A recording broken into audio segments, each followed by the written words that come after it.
Trade deadline news. We're going to talk about March Madness first because we still haven't recapped all the craziness that happened this weekend. We got to preview the Sweet 16. So if you're here for trade deadline news, skip ahead to it'll be about the 40-minute mark, but I'll put it down in the notes below. So if you're here for trade deadline, just look at the timestamp and you'll have it. But if you're here for March Madness, that's where we're going to start off. And man, it was crazy. It was a crazy week. I don't think anyone, obviously not a single person in the world foresaw what was going to come. I think my stupid self said we might have less upsets than usual this year. Didn't I say something like that? I was like, maybe this could be the year where, and it was wow. Yeah, I mean, no one had a perfect bracket this year, shocker. But yeah, it's been pretty crazy. Yeah, and I just have to admit, because that's what real people in this industry do. That's what separates people. Admit when they're wrong. And I'm going to admit, me and Preston were both very, very wrong about the Pac-12. Gave them major disrespect. And when you look at the conference tournament bracket, we were like, oh, this is just disgusting. These teams are... and, wow, they just came out and just made us look like complete idiots. I made a lot of people look like complete idiots. They did. Besides Bill Walton. Yeah. I guess Bill Walton's the smartest man. Bill Walton is not the smartest man. He just got lucky in the Pac-12. The Conference of Champions. Are making them look smart. But the Pac-12, I guess it was just them playing against each other. Yeah, they really didn't look that good playing against each other. No, it looks like the worst conference ever. I mean, I just think they're having a really good conference. I don't think we should go too far into saying they're better than the Big Ten and Big 12, because I still don't think they are better. Yeah, as top to bottom, I would agree. Top to bottom, but they're having a great tournament. Props to them. They're definitely a lot better than I thought they were. USC looked amazing against Kansas. Oregon looked really good. Oregon looked great against Iowa. We thought Oregon looked really good early in the season too. Yeah. That was a team that we gave respect. Yeah, I always thought Oregon. I liked Duarte a lot. But I mean the Beavers. How about the Beavers, man? State. I mean they were down 16 at halftime against UCLA in the quarterfinals of the Pac-12 tournament. 16 at half. And they had to win the Pac-12 tournament to even get in. They come back, win that game in double overtime. Then they go and win their next. They beat Oregon by about 20, and then they beat who they beat? No, they beat UCLA in the championships. They were down. No. They beat UCLA in the quarterfinal. And Oregon in the semifinal, and Colorado. Yeah, and then Colorado in the championship. That's what it was. So they made that run and beat three teams that are all in the Sweet 16 right now. Yep. Besides Colorado, they lost in the round of 32, and then they go on and they make the Sweet 16, and now they're still dancing with a real shot at a wide open Midwest region. Yep. So I mean that's March at its finest. No one thought the Golden State Beavers were. I wish, or the Oregon State Beavers were gonna be dancing. I wish I could have saw what the odds were. Like if there had to be odds on that, they would make the Sweet 16. Horrible. Yeah, so. like when they were down 16 to UCLA, for them to make the Sweet 16. I don't know if that was an available bet. It wasn't. It definitely wasn't. But if someone was to make odds on that, it would be. Would have been plus a gazillion. Yeah, it would have been crazy. But anyway, let's go ahead and just give a quick little recap of every game that happened. Some games are a lot more exciting than others. The games that weren't that exciting, we'll just brush over.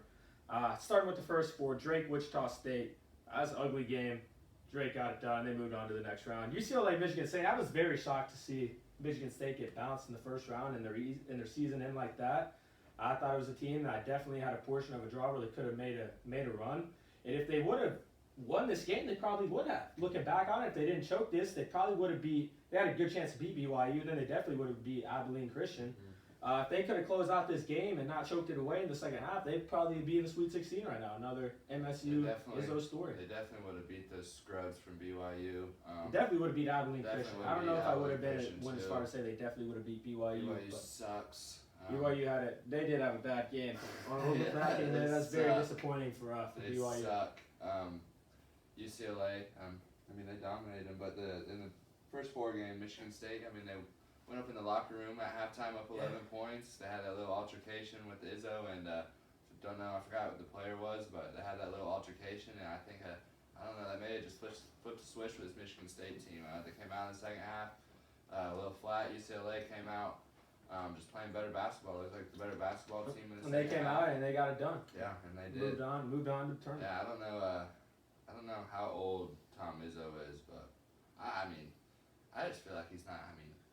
I feel like a lot of kids now aren't gonna want to play for Jack somebody Wes like and that. Juzang just went off in that game, dude.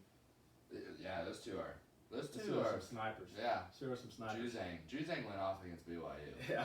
Juzang But dominated. yeah, they had 27-25 against Michigan State that game.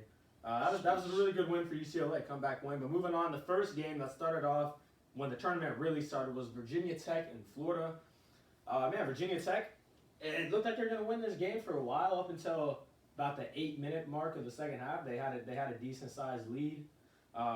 Florida came back. They won in overtime. Virginia Tech sent it into overtime with that crazy buzzer beater after 2 missed free throws. This was a great way to start off the tournament. 2 very evenly matched teams. Florida got it done. Matt Castle and the big man in the middle was the difference. Yeah, I mean, The Hokie season ended. both these teams are bounced anyways. Moving on, we had Colgate, Arkansas. Colgate, they had a little run there for a little bit. They were up, what were they 14, up? 14, and then Arkansas just came half. back and I ended up losing in the yeah, first half. that run at the end of the first half just killed them, and then 18-0. then it was over at that point. Yeah, it Arkansas was. out-athleted them, but It was. Colgate yeah. had a nice little 15 yeah, minutes yeah, there. they had a nice little 15 minutes where they were dancing. Drexel, Illinois, no contest there. Illinois took care of business. Utah State Tech. Tech suffocated them with their defense. Utah State is not a great team. Tech got it done there. Oral Roberts, Ohio State. Man, this game was incredible. Nobody thought ORU was going to win besides Luke Doran. Man, to see Oral Roberts win this game and obviously make the Sweet 16, it's incredible. It's incredible what they're doing over there. First time they even made the tournament since 1974. Everyone knows their name now. Everyone's freaking out about Oral Roberts. And man, they got both of these 2 games. They've had the best 2 players on the floor. Max Amos and Kevin O'Banner, both games. They've been the 2 best players on the floor. Amos is getting his credit, and deservedly so. He's the leading scorer in the nation. He's been having a great tournament. But Kevin O'Banner, I think he needs to be getting a little more credit as well, because that man has been playing out of mind in the Summer League tournament and in the tournament. He's been getting his credit. I saw Charles Barkley on, and I saw him call him out and say, I don't know if he's probably the best player, or he's going to be the best player on the floor against Arkansas. But, yeah, I mean, O'Banner and Amos, they could be the 2 best players on the floor, other than Moody, of course, from Arkansas. But in that game, they could be the 2 best players on the floor. The first 2 rounds, they've been, the 2 best players on the floor each game. ORU, they can shoot the rock. They got 5 guys on the floor at all times that can shoot the ball. They're dangerous. And they're playing with so much effort and so much spirit on the defensive end right now, because that's obviously their weakness, especially against Ohio State. Their game plan was impeccable. It was perfect. Their positioning, even though they were undersized, they were getting a lot of tip rebounds. They were hustling. They were getting in the right spots. They were taking charges. All the things you have to do when you're not as good athletically and you don't have as much size, they did them all. They did them all. They played great help defense. The intensity was there. It was just everything. It was beautiful to watch. And then when you add that on to what they do on offense, they're a great offense team, probably the best shooting team, dare I say, in the nation. Well, one of the top shooting teams. When you go shooting, Baylor and Iowa. Syracuse has been shooting better than they have been. I think they had the 3rd highest 3-point shooting percentage in the nation before the tournament. Well, they also And then you look teams. at, just when you go strictly shooting teams.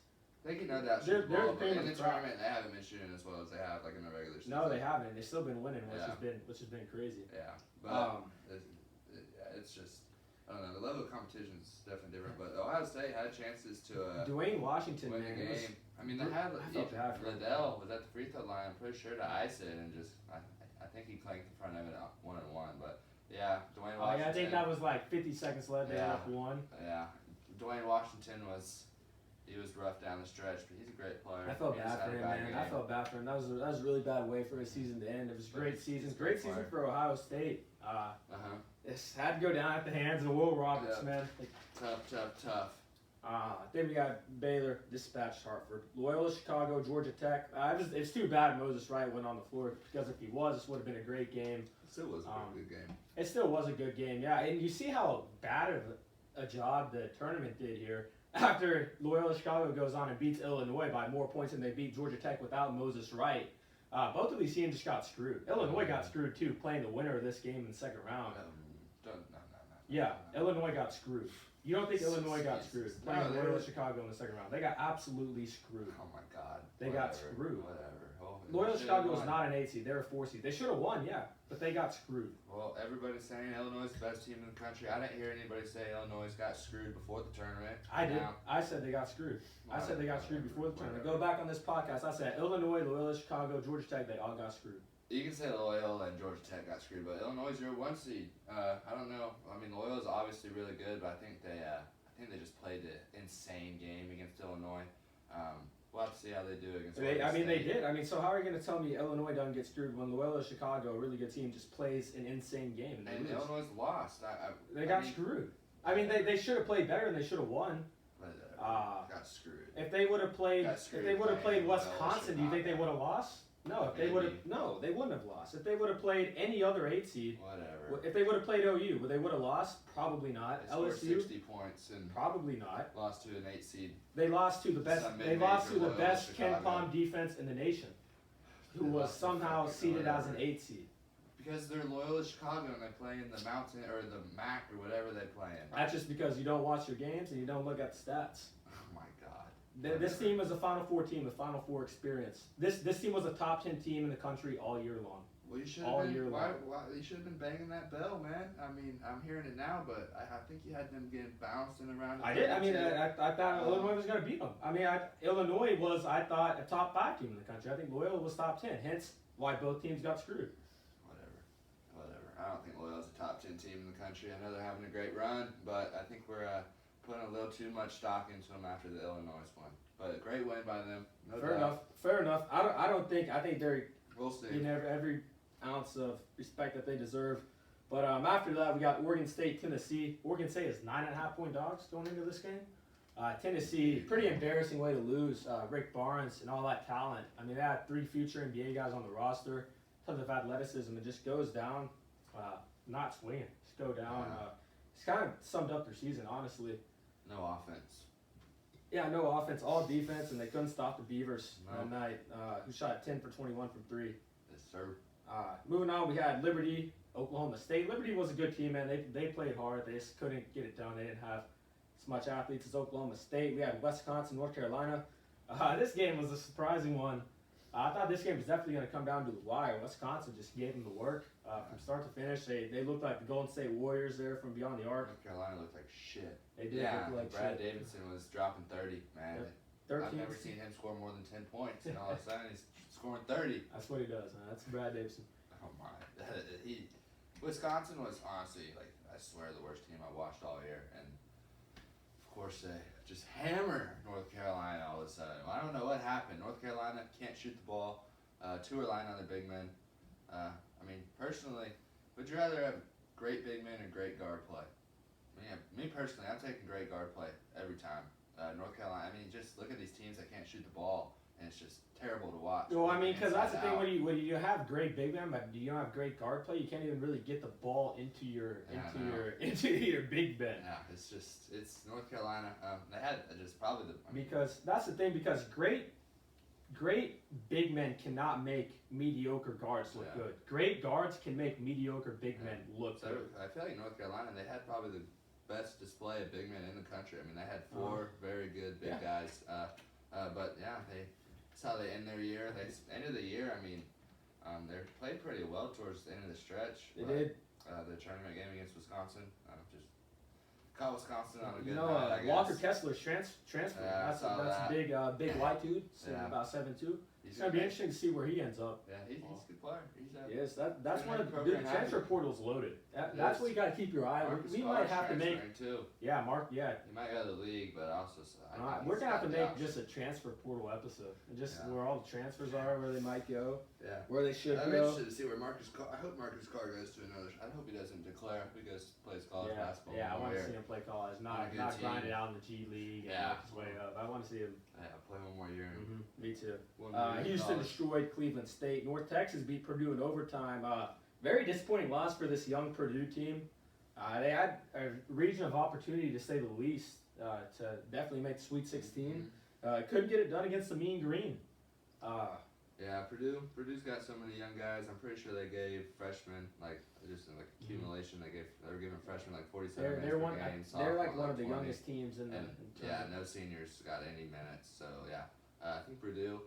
Tough loss to North Texas, obviously, but I think they're on track to do good things. Yeah. It is a good year for Purdue. It's a good year for the Boilermakers. It sucks how it ended, but it's a good year. Next up, we had Rutgers and Clemson. This game was everything we thought it would be.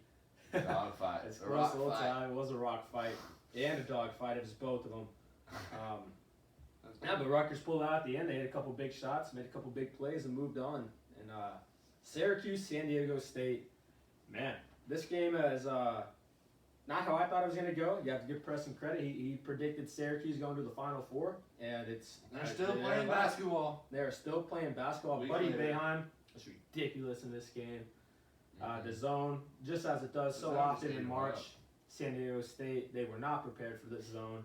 The coach did not do a great job. I mean, either that or the guards just were not. And they're just passing around the perimeter. Can't believe that San Diego State was going to beat Syracuse, man. San Diego State? Come on. Yeah, I mean, I should have. They just sat around the perimeter. Syracuse got it done. They just sat around the perimeter with the ball in their hands, acting like they can shoot the ball. And in reality, San Diego State can't shoot the ball. And they just stood around the perimeter. That Syracuse zone was just tearing them up. Buddy Boeheim, they had no answer for him on defense.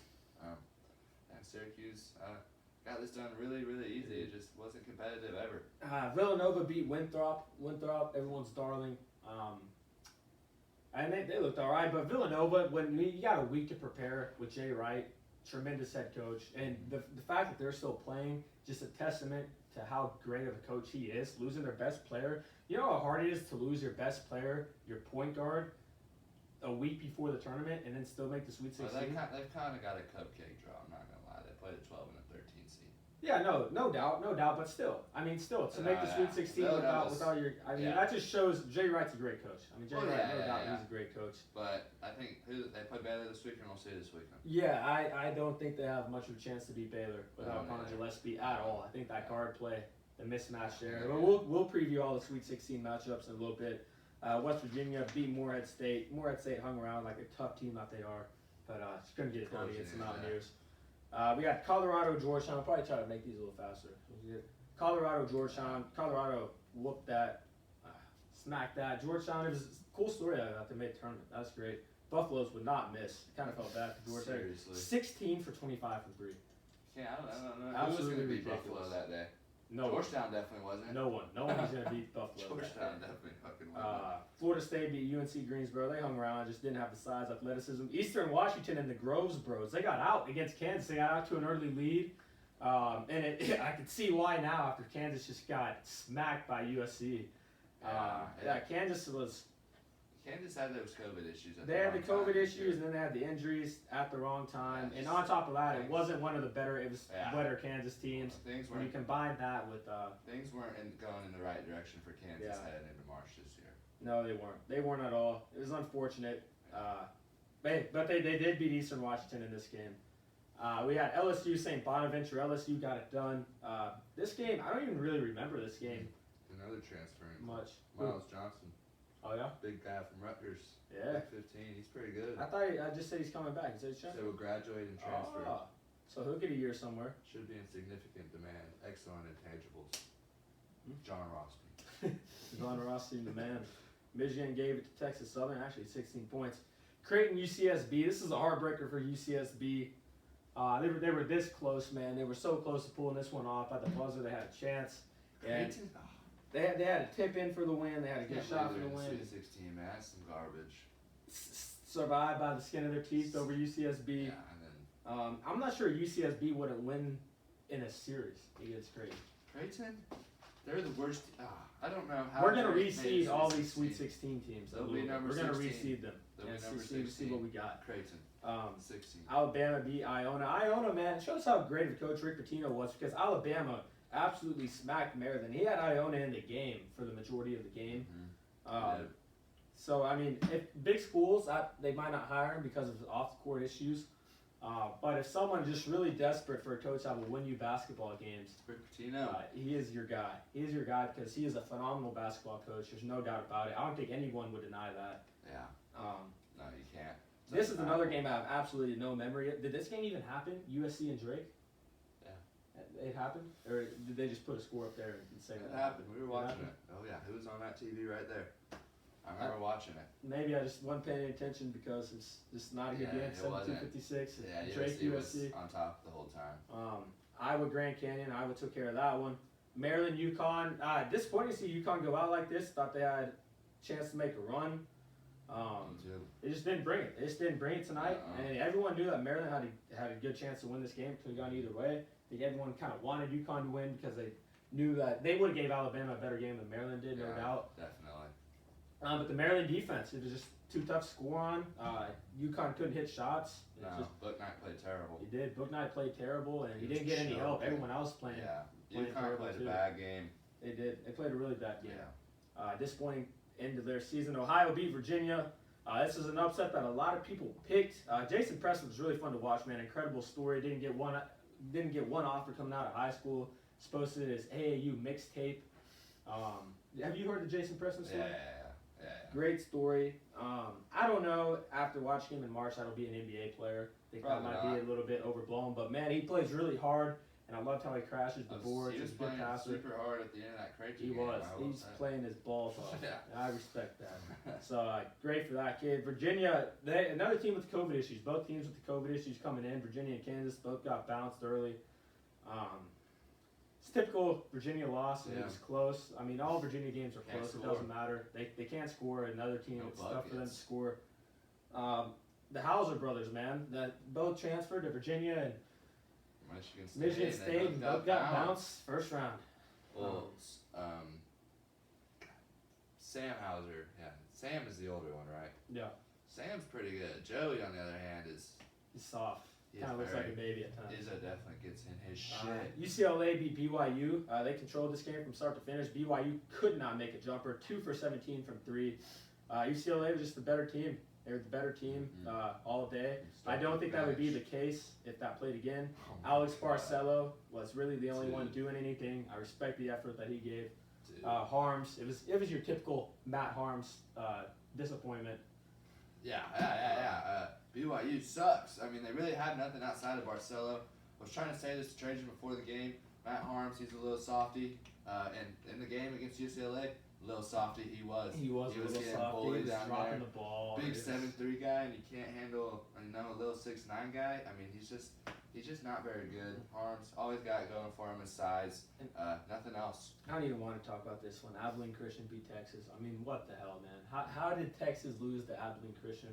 Because of Texas. Makes no sense. I mean, this team was not very good. No, they were not. They were just a bunch of junkyard dogs that played really hard. They couldn't really shoot. Texas, I was sorry, and Shock Smart should be fired. That was sorry. They had 22 turnovers. 7 years, no tournament wins.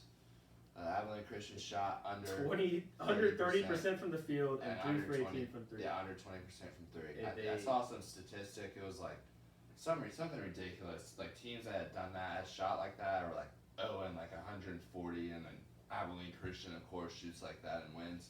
Has a 14 seed against a 3 seed in Texas. But just very on brand for Texas. Jeez, really, it was painful to watch, but it honestly wasn't shocking. Of course, they go win the Big 12 championship, and then get bounced in the first round. That's the end, man. That's the end of that team. That team that had so much promise with all seniors, man. I don't even get out. I hope everybody leaves. The coaches, the whole roster, clean house, because nobody's got it done for Texas basketball since Shaka Smart's been there. It's really it falls down on his shoulders. Shaka Smart, you can't adjust in game. They just 23 turnovers. It's crazy. He's been there for 7 years now. Yeah, and no tournament ones. At a school like Texas, when you're getting paid, God knows how much. I'm sure his salary is ridiculous. It is. And VCU was offering him like free food for life. He would say at VCU. All restaurants in the 30-mile radius. He should have stayed at VCU because he's about to get fired in Texas. I hope he does. Maybe he'll go back to VCU. Go back to where he belongs. Well, VCU's coach has got them playing pretty good. I mean, they made the tournament. I think they would take Shaka back. I don't know. I don't know if they And fired. Shaka just seemed right at BC. I don't know why Shaka grew hair. I don't know what was going on there. I was never a fan of that. I'm just not a fan of Shaka Smart in general. I think he's not a good basketball coach. I don't think he can coach at the big time level like Texas. So get out of town. Get out. We had Loyola, Chicago, Illinois. This game was just beautiful to watch. Sister Jean was in the crowd cheering them on. Man, they're just a better team. 40 minutes, they controlled the game. It was shocking exit for Illinois. They didn't come to play. This team had national championship aspirations. Some of probably the most talented team in the nation, you could definitely say. Yeah, I would agree. Just really DeSumo. I was really rough game for him. I mean, he was the best guard in the country all year, and yeah, he didn't play very well. Put up a clunker. Yes, he did. And Illinois, I wouldn't say they go as he went, but I mean, he's definitely a vital part of how they're gonna play. And I know they had won those games without DeSumo, but yeah, when DeSumo's playing like that, and Loyola obviously. It's just tough to when you play like that against Loyola Chicago. Every possession is magnified because when they're on the offensive end, they don't take bad shots. You don't know what a bad shot is if you play for Loyola Chicago. They always wind the clock down until they get the best shot possible. They run offense. They run guys. I mean, they're exhausting the guard. And then on defense, they never have a letdown. So well coached, always in the right spot. Nothing's easy on Loyola. You're gonna have to beat them. And so if you have a bad game against Loyola, you're gonna lose. It's that simple. You have to play well to beat them. I would agree. Do you think Loyola's going to make it out of their region? I got Oregon State and then I got Syracuse and Houston. Yeah. I do think they will beat Oregon State. I wouldn't be shocked if they lost to Oregon State with the way they've been playing, but I do think they'll win. I do think they're the better team, no doubt. If I had to pick who was going to make it out of the region, yeah, I would pick them. Just because I think Syracuse-Houston is a coin flip, and I think they'll beat Oregon State. Syracuse. Can't wait to get it. But Loyola-Syracuse, that would be an unbelievable matchup in the Elite Eight. That really would be. That would be an incredible Elite Eight matchup, Loyola and Syracuse. Because the zone, I could see the zone giving Loyola some issues because they just destroy man defense. They have so many sets that destroy man defense. I just don't know who's going to stop Buddy Boeheim and Joseph Girard, baby. I just don't know. That's a problem for them. I can't wait to talk about these Sweet 16 games. I kind of just want to talk about Sweet 16 games now. I said, yeah, all you loser teams that have already been bounced, we don't need to talk about you. We're on to the 16 We'll talk about the teams in the dance. Yeah. We'll talk about the teams in the dance. That are gone, we don't care. We don't care. We're on to the 16 teams that are here right now. Yes, sir. Live in the present, baby. Yes, sir.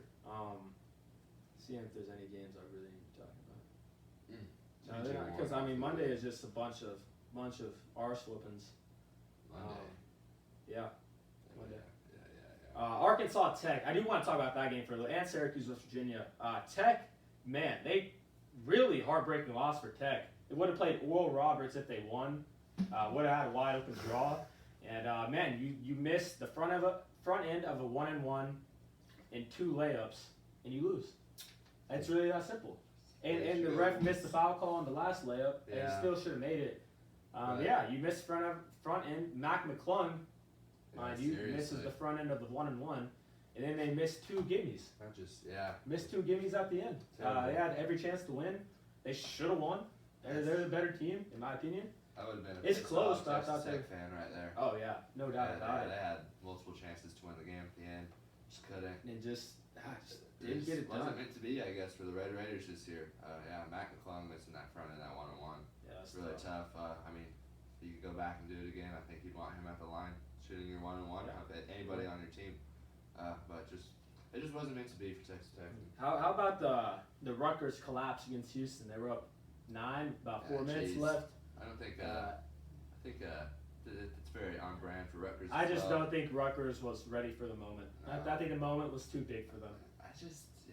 They probably started clock watching. Oh shit, we're up 9, 3 minutes, and then Rutgers goes on one of their very, I wouldn't call it famous, but scoring droughts. It is the Rutgers first tournament win since when? I mean, a long time. Yeah. 1970s, something like that. Knock out the 2 seed. Yeah. The moment was just simply too big for Rutgers. Rutgers. The moment was too big. God, like, how do you're up 9 minutes, or 9 points under 5 minutes. I didn't get to watch the game, but I mean, I'm sure. I mean, I saw Rutgers went. I watched the game. It was just drought, and it was just stops. I mean, Houston was getting stops. I mean, they're going to the shot clock and shooting bad shots. I think it was about 2 or 3 shot clock violations, and Houston was clapping. I think they turned it over twice and got layups. Houston hit like 3 threes. God, and they're lucky. They're lucky. Houston's lucky. You could tell, honestly, like after they got a stop and made a layup, and then they got a steal and hit a 3, and it's like, yeah, Houston's probably gonna win this game. Rutgers, it's so man, I wish Rutgers would have won, but yeah, Houston. I think they're Rutgers would have been a great the worst 2 seeds. Oh yeah, oh my God, can't shoot for shit. But I still think Houston. I don't understand why they're 6.5 point favorites against Syracuse, but they're 6.5 point favorites. Yeah. Huh. I know it's a lot of points. I know it's a 2 against an 11, but still, like that's a lot of Syracuse points. ain't no 11 right now. No. But all right, so let's go ahead and let's reseed these Sweet 16 teams, and we'll talk about all the matchups. So if you were to reseed all the teams that are in here, I'll let you go first. 16 would be Creighton. Creighton. I just don't think they're a very good basketball team. They've had a very easy draw to get to this point. I think Gonzaga's just absolutely gonna just murder them. I think Creighton has literally 0 chance in this game. I think this will be a 20-plus point game. Creighton is the worst team left remaining in this tournament. I'd probably. I think I'm gonna agree with you. I think I'm gonna agree with you and put Creighton at 16. And then my 15 would have to be ORU. I mean, once you get to this point, I mean, they're all deserving to be here, and they're all good teams, obviously, but just the teams left in the tournament, I'm going to have to throw ORU at 15, just because, I mean, they're small, and, I mean, they're the 15 seed in the Sweet 16. They're number 15. I'm going with Nova at the 15 seed. I think ORU just brings a little bit more to the table than Villanova does without Gillespie. I put Nova at 15, and then I put ORU at 14. My 14. Who is my 14? My 14 is the Bruins of UCLA. The Bruins have actually really looked great this tournament, I will say, but times, I swear, it's coming. The times I've watched them in the regular season, they're trash, man. They're trash. Yeah, they're trash. And UCLA, their point guard, Tiger Campbell, just no jumper at all. Yeah, UCLA is my 14. Yeah, UCLA is my 13. Your 13. My 13. My 13 is Villanova.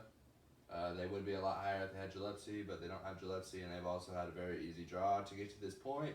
They haven't played anybody good. Now they get to play Baylor, and I don't know if that one's going to go too well for them. My 12 is going to be the Beavers of Oregon State. Great what they've done. The fact that they're at 12 right now in Sweet 16 is pretty crazy. Yeah. That just shows how good they've been playing. They're really impressive in both of their wins over Oklahoma State and the first round and the Pac-12 tournament.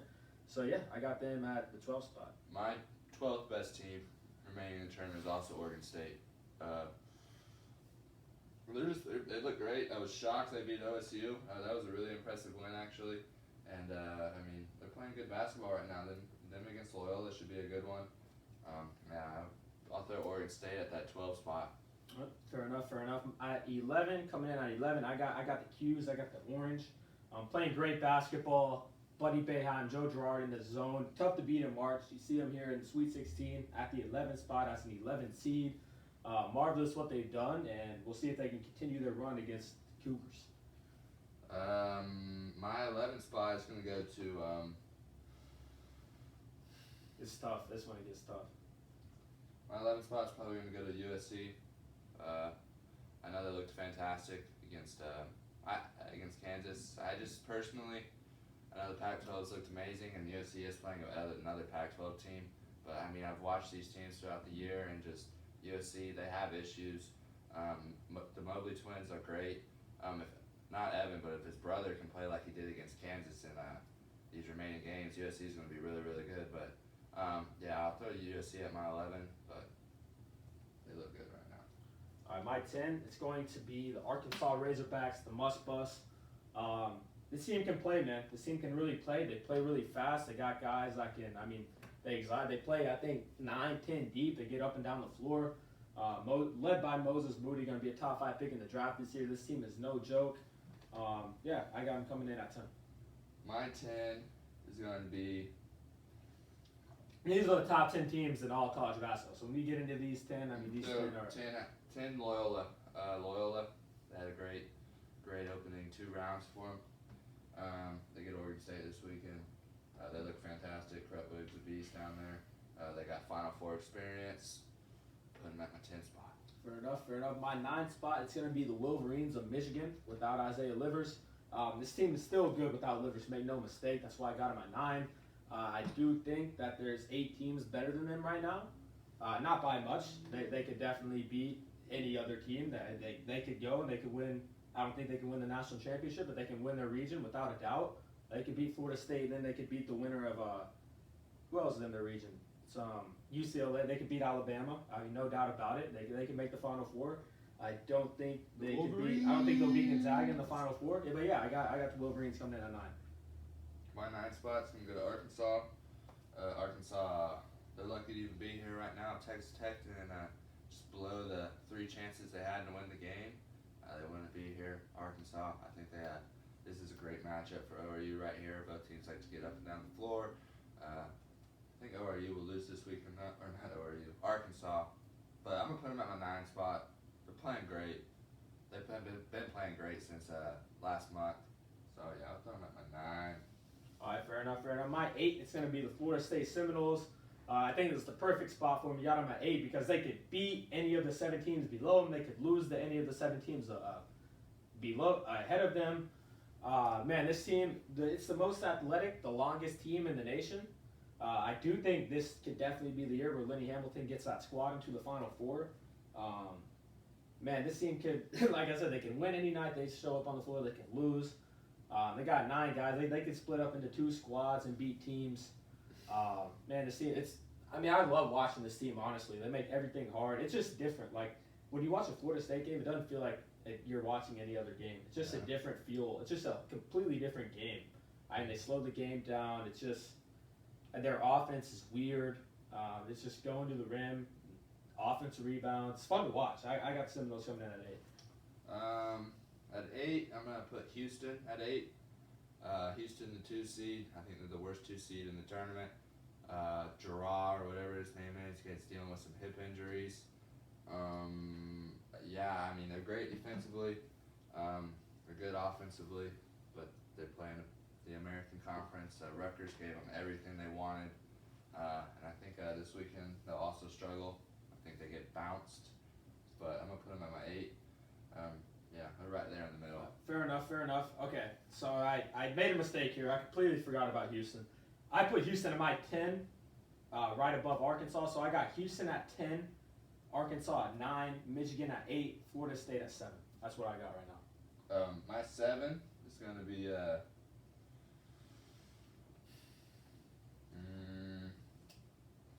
Florida State. Yeah, Florida State. Uber talented. They're very careless with the ball. They better take care of the ball against Michigan or they're gonna lose. But they're super talented, huge. Florida State at 7. Yeah, all right, fair enough. Coming in at 6, I got the Oregon Ducks. And this team's look very, very impressive in the first 2 rounds. Not the first 2 rounds, I guess they looked impressive, not even having to play against VCU. But yeah, they looked well rested for sure against Iowa. They got so many guys that can score, man. Led by Duarte, phenomenal point guard, 6'6" point guard, no weaknesses. He can shoot, he can pass, he can defend, he can dribble, he can pass, he can do everything, man. And then you got guys around him that can light it up, that are just extremely athletic. This Ducks team is a problem, man. Dana Altman's got a team that can legitimately make the Final Four. I got Oregon coming in at 6. At 6, for me, is going to be Alabama. They actually have looked a lot better than I thought. They have a lot of good players. Javon Quickly, he's a beast, the Villanova transfer. I don't know why Villanova wasn't giving him minutes. Alabama is score. legit. Alabama is Nate no Oates doubt is a about great it. coach. Yeah, I like Alabama. I have my 6th spot. Fair enough, fair enough. Coming in at 5, I got the USC Trojans. Man, this team really impressed me. And this team probably impressed me during the first 2 rounds more than I would say any other team. Just because, I mean, when you got guys that are over 7 foot tall, that can both shoot, They're and I mean, the second biggest team in the country. I know, and they got good guard play too. I mean, they can Taj Eddie and they can D up, and I really like their coach. I just really like this team. They make it tough for every team on defense. I mean, and they've looked completely different in the tournament. They're bringing energy. I think this USC Trojans team, I got Oregon at 6 and USC at 5. It's going to be an amazing game. Yeah, This might be the best game of the Sweet 16. And these teams they know each other really well. It's just it's a conference battle, pretty much a Pac-12 championship if you look at it that way, and the winner gets Gonzaga. Yeah, that'll be a good one. That'll be a good one. That'll be a great game.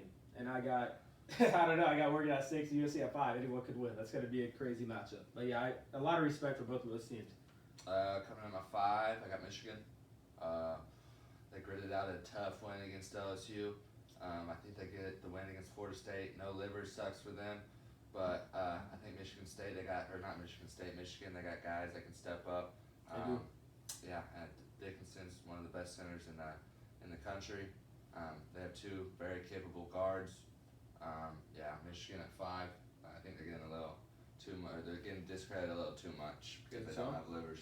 Yeah, so I think they're very good. Number 4, I got the Loyola Chicago Ramblers. Like I said, I think this team was a top 10 team all year.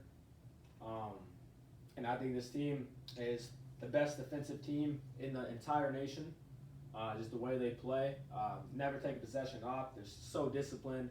Like Clayton Crutwig is one of the best big men in the nation. He's literally like Nikola Jokic out there at the college level. He's a worm out there. He gets where he wants. Unbelievable passer. I mean, he was doing things on the floor. So fun to watch. Tip passes, no looks. And I love this Loyola Chicago team. They can all stroke it. They play beautiful basketball. If I was making the list of the most beautiful teams to watch, Loyola would be number 1. But I got them coming in at 4, and I think they have a very good chance to make it to the Final Four in a wide open region. My 4th spot is going to be Syracuse. Syracuse, they're playing unbelievable basketball. I mean, I feel like Buddy Boeheim's the best player in this tournament. I mean, he hasn't been stopped. He's shooting over 55% from 3 in the 2 games. I think he's shooting over 60% from the field. I mean, he has been unstoppable. Their zone is just giving teams fits when you don't play the zone throughout the year and you play it all of a sudden randomly in the tournament. It's a little weird. But yeah, Syracuse, I think they're playing with the most confidence, I mean, maybe in the tournament right now. They just look so good. 33s in 2 games. Yeah, Syracuse, I picked them in my Final Four, so I'm going to put them at 4 in this spot right now. So yeah, I got Syracuse at 4. Fair enough. At number 3, I got the Alabama Crimson Tide. I mean, these guys, I mean, and if you watch them play, you're just like, holy shit. I mean, these guys they can all stroke it. They're extremely athletic. They play defense. They're actually the number 2 after Loyola Chicago best defensive team per possession. They play a fast pace, so they allow a lot of points, but don't let that deceive you just because they play really fast. But when you adjust it to per possession, they're the 2nd best in the nation. And this team, I've heard a lot of people say they just had a special feel around it all year. They felt like they were going to make the Final Four. Like they're a national championship caliber team. And this is definitely a team, I think there's really, like, honestly, probably, I think probably 3 teams I could cut down the nets. I think it's Baylor, I think it's Gonzaga, and I'd throw Alabama in there. That's how much I respect this Alabama team now, especially after watching them play in the tournament, watching them play with this fire that they're playing with. They got so much talent, man. It's ridiculous how much guard play they have. Petty, Shackelford, bringing Quinterly off the bench. This team's ridiculous, man. They got all the ingredients necessary to make it Final Four. So that's why I got them at 3. I don't know if I skipped a number or missed a team, but the only 2 teams I got remaining I haven't said are Gonzaga and Baylor. So we'll just put Syracuse at 3 and 4. They're just so great. But I don't know what the hell happened. But at 2, I'm gonna put Gonzaga. I think a lot of people, they're obviously the heavy favorites to cut down the nets. But think they're the second best team remaining in the tournament. Drew Timmy's a beast. Jalen Suggs is a beast. Kispert's great. They have a great coach in Mark Few. They got everything, man. Yeah, they do. Gonzaga, I put them at 2 though. They're the 2. This is more of a 1A and 1B for me, rather than 1 and 2. Yeah, say 1 and 2. It's 1 and 2. I know, but Gonzaga's going to be my 2. Yes, I'm going to go with Preston here. Baylor. I think Baylor will win the national championship this year. That's who I picked. I'm not going to shy away from it. I think they've been the best team in basketball all year before that COVID pause, and I think they got back to that form.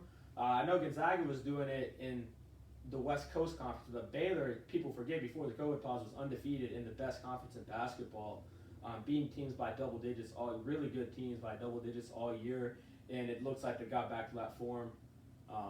So yeah, I got Baylor at 1, Gonzaga at 2. I got Baylor at 1. Yeah, at 2. Baylor.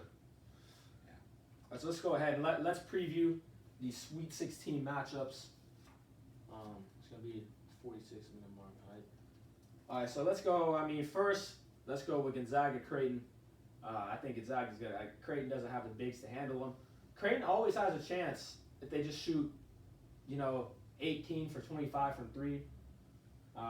Creighton has an insane shooting night. They can beat you. It's going to take a absurd shooting night, probably the best of the season, which they are capable of, to beat Gonzaga. Barring that, I like Gonzaga to win. Probably win comfortably. Creighton has no chance. I think they're going to get doused by about 20 points in this game. Probably It's more. the most likely outcome, I would say. Yeah, I think Creighton's Especially just since destroyed. Gonzaga gets a week to prepare. Yeah, I think Creighton's just going to get absolutely destroyed in this game. Might just have to hammer the 13 and a half, because I think Creighton has no chance. So yeah, Gonzaga's going to advance easily. And next we got USC Organ. This is a fascinating matchup. Fascinating Pac-12 matchup here. USC's got the size. Oregon's got the speed. They got the guard play. USC doesn't have bad guard play. Oregon doesn't have bad big guys. But it's definitely strength on weakness on both sides there. Going to be a lot of points. I think this game's going to come. I don't really see how this game isn't really close. Yeah, I don't know either. It just isn't. I don't know about really close, but a close, really competitive game. This is the game that I'm really excited to watch personally. And to pick to win, I'm going to go USC. I'm going to go USC just because I don't really know. Either team could win. I'm just going to go USC. Andy and Phil, baby. I'm trying to see. All right, USC beat them by 14 once. And what I'm seeing is it looks like they've only played one time. Oh, yeah? And USC beat them by 14. But this is a different game, obviously, and it's hard to beat a team twice. I think Chris Duarte is going to be the difference maker in this one. I think Oregon's the better coach team. Dana Altman's always in the fixture when it comes to, Oregon's always, it seems like, always in this position in the Sweet 16, looking to get into the Elite 8. So I'll take Oregon in this one, but I think it'll be a really close game. But yeah, I like Oregon. All right. Next, we got Michigan and Florida State. This is another game. It's going to be a great game. Cannot wait to watch this game. Absolutely cannot wait. Michigan losing livers, but still a fantastic team. Been one of the best teams all year long. Got guys that can make plays 1 through 5. Fantastic team. Going up against Florida State and Lindy Hamilton. Man, this could definitely be the year where he finally makes the Final Four. He's been close several times. I don't know if he's had a team. He's had so many freakish athletic teams like this. Seems year after year. But I'm going to go with Florida State and Lindy Hamilton over Michigan here. Really good game. But I'm going to go with the Noles. I feel at least an Elite 8 appearance this year for the Seminoles. I'm going to take Michigan in this game. I like Michigan I think they're just a better overall basketball team. I think they gel better. I think Florida State has too many turnover issues. They don't like to take care of the ball. Florida State does have, if they turn it over 20 times, they're not going to win. It's No, that simple. there's no chance. They're going to have to play a tight game. I think that's going to be their downfall. Michigan plays, they're really good defensively and they're really good offensively. Florida State's going to have to play a really, really good game to beat this team. And I think Michigan's going to force them into enough turnovers to win the game. I'm just rocking with Juwan Howard, man. It's just too soon for him to win this game. Lindy Hamilton's got to win this game over the young Juwan. This is just where he's got to lose to Lindy, and he's got to shake his hand and be like, damn, we had a team, we lost the best player. Lenny Nope, got us. nope. Lenny got us. That's just what I feel like is going to happen. Moving on, we got UCLA, Alabama. I got Alabama by 15. I got Alabama in this game, but I think it'll be close. I definitely don't think Alabama's going to win by 15. I think it'll be come down to the wire It type could. game. It definitely could. It definitely could. But I think Alabama. Yeah, I got Alabama slipping. Slipping by. There's something that's telling me to pick UCLA though. Actually, yeah, I'm gonna go with the upset in this one. I'm gonna go with UCLA. I think they're playing good basketball. I haven't been high on Alabama all year. I don't know why all of a sudden I would just say they're, I don't know, super great or anything. I still think. I mean, I think they're a good basketball team, but I'm not there with them yet. So, yeah, I'll take UCLA in the upset. UCLA to the Sweet Six or to the Elite Eight. All right, that would be a sight to see, no doubt. So yeah, Baylor, Villanova. Jay Wright with a week to prepare is scary. He's going to do a great job, give him a great game plan, but at the end of the day, I think Baylor's guard play is just going to completely overwhelm Villanova and Ryan Arcidiacono out there, who still has not scored a point all year and is their starting point guard. That just doesn't seem like they're going to get it done. He doesn't. He don't even look at. He doesn't look at the rim. He doesn't look at the rim, and that'll come. That'll come. Yeah, I like Baylor in this one. I like Baylor too. I just think Villanova doesn't without Gillespie. It's just gonna be tough. Mm-hmm. Baylor's I just think they're the better basketball team, even if they did have them. So yeah, I like Baylor in this one. All right, moving on. We got Arkansas, Oral Roberts. This is the game I'm most excited for, no doubt. I absolutely can't wait to watch this game. This is another matchup for Oral Roberts that, I mean, when you get to this stage, you're going to play really good teams. They played two really good teams already. Actually, Florida won a really good team. They're a good team. This is another team that plays really fast. They don't have a dominant presence inside. So this is a team that they should be able to compete with. And it should be a good game if ORU keeps playing the way that they've been playing. I think they're definitely live in this game. I could definitely see them winning this game. But I'm just going to have to pick against them. It's tough for me to do it once again, but I'm going to have to go with the Razorbacks. But I think it'll be a good game. ORU could definitely win it. I could definitely see them winning it. Even when they played Florida, it never seemed like they were going to win the game at all.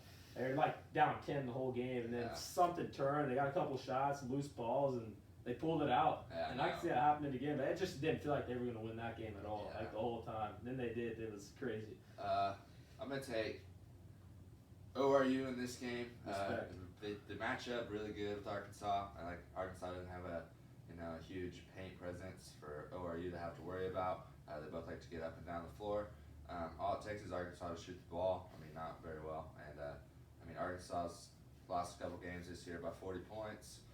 I'm going to take ORU. They're going to be the first Sweet Six or the first 15 seed to go to the Elite Eight.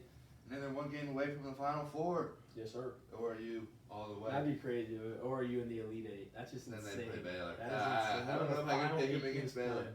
I couldn't pick them against Baylor, though. Baylor's not a good matchup for them. Baylor would destroy them. Baylor's not a good matchup for them. Baylor's not a good matchup for ORU in the slightest. They really need Villanova to pull off a miracle and win that game.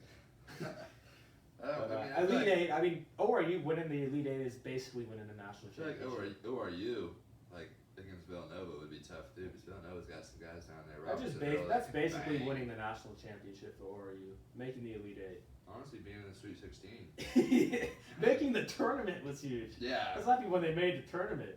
That's the first time since before that. Yeah. Sweet 16 is it's just pretty much wow. They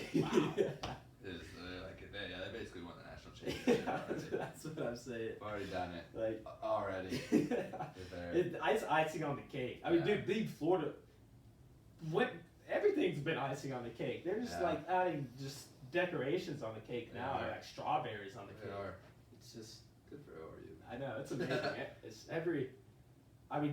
They just have to be so happy right now. The players, the coaches, we are still playing. Yeah, we are still playing basketball. We are still here. Just shocked.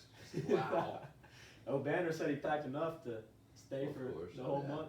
You can't be just packing them one set of clothes thinking you're going to lose. Loyola, Chicago, Oregon State. This is another game that's going to be really good. The Beavers have been playing out of mind lately. They've been hitting all the jump shots. They've been playing very, very hard, led by Alatishe, Ethan Thompson. Those two dudes, that's a nasty duo.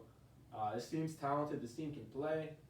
They've been the way they've been playing, it's been really good. It's why they're in the Sweet 16, why we reseeded them like 13, even though they're a 12 seed. But at the end of the day, I'm going to take the Ramblers. I'm going to take the discipline, the coaching of the Ramblers.